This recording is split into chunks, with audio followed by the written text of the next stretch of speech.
Hey guys, this is RichardSonic1902 signing in here, and today I'm going to be continuing the Shadow the Hedgehog Let's Play. Last time we played through the final part of the neutral story by defeating the egg dealer, the final boss, apparently. And now we're going to continue on and play through the first mission of the hero story in Westopolis. And I just skipped the first cutscene because, really, I just played through the entire neutral story and watched all the cutscenes. This is going to appear every time we play this game. So I feel like there's really no need to just keep on playing it. But since some people might be new to this playthrough here, I might just play the cutscene for you guys at the end.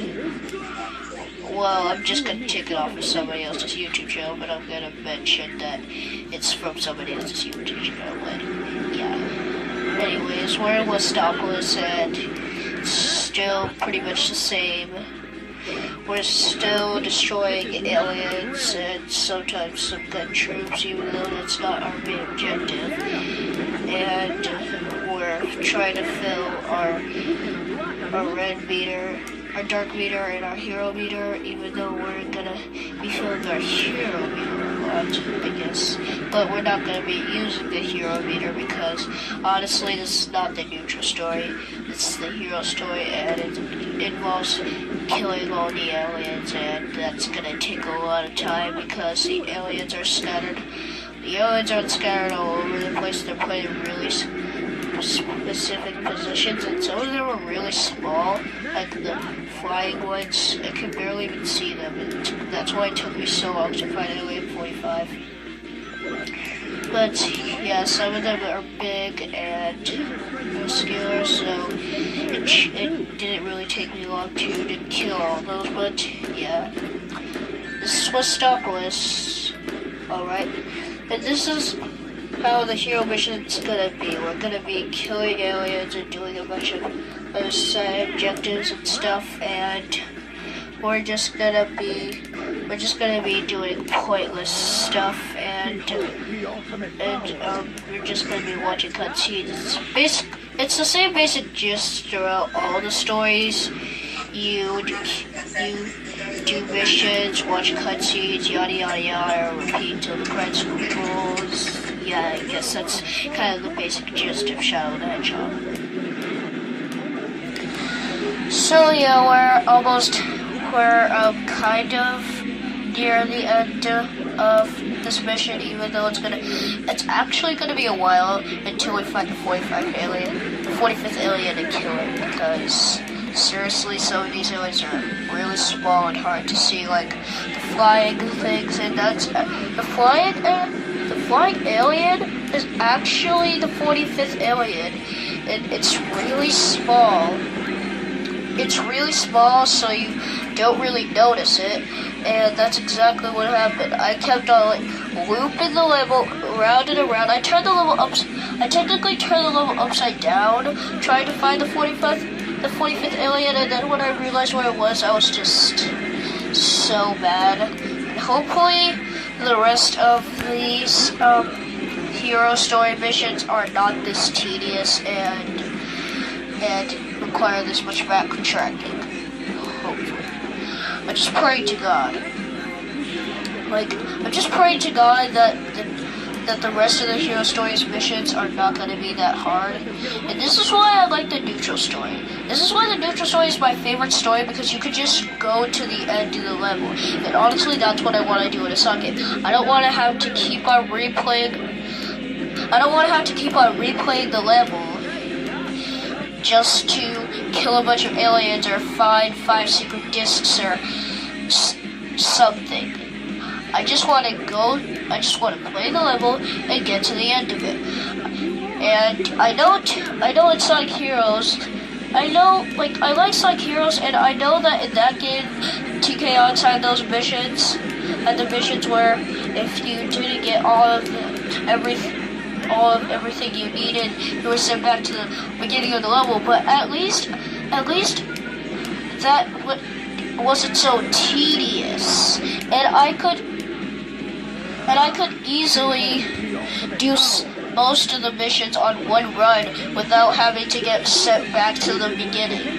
And Shadow the Hedgehog just throws all that out the window. I had to replay the level, turning the level upside down just to find some aliens and a bunch of other stuff, which hopefully, and I said this like a billion times already, but hopefully the rest of the missions are not this tedious. But when I say the rest of the missions, I include the dark missions. But yeah, so anyways, with every hero mission you have a character.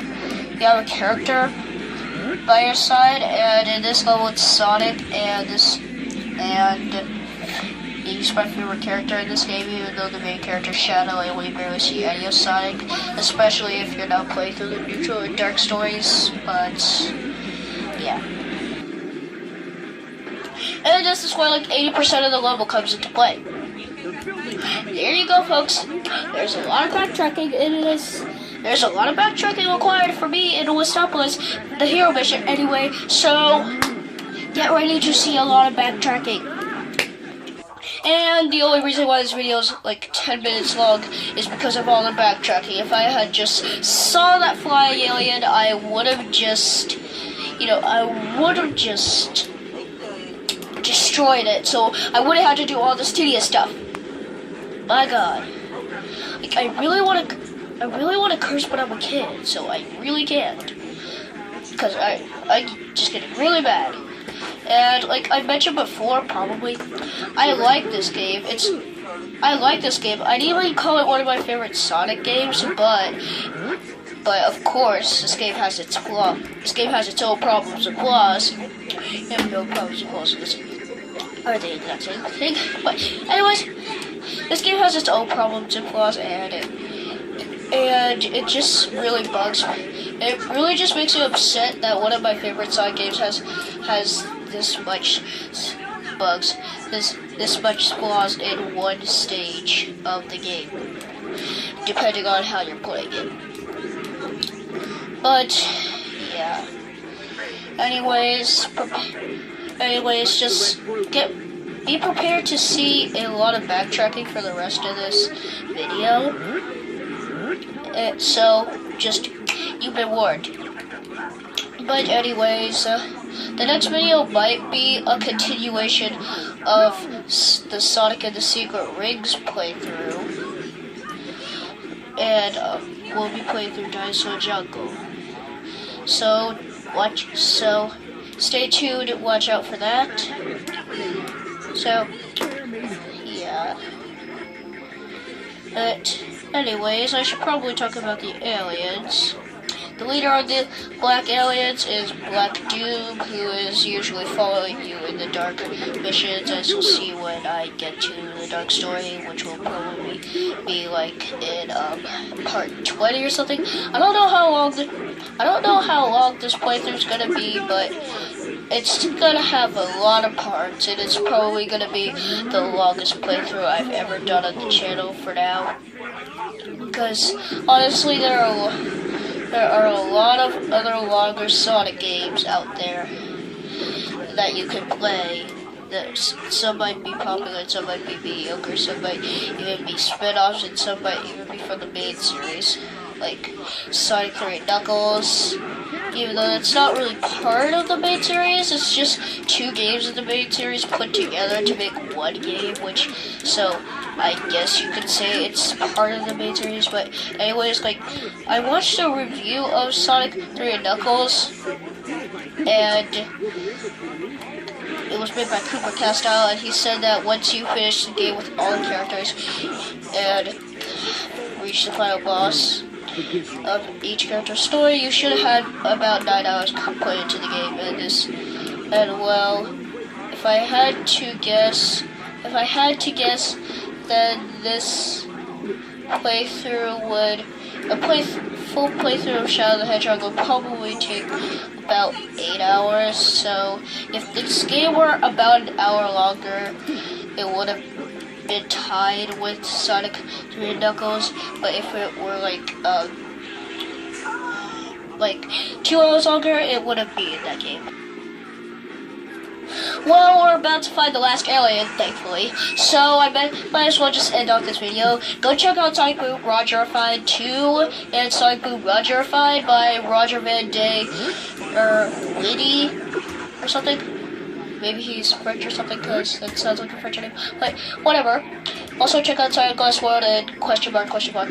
Minutes also by Roger Van Der Liddy. So yeah.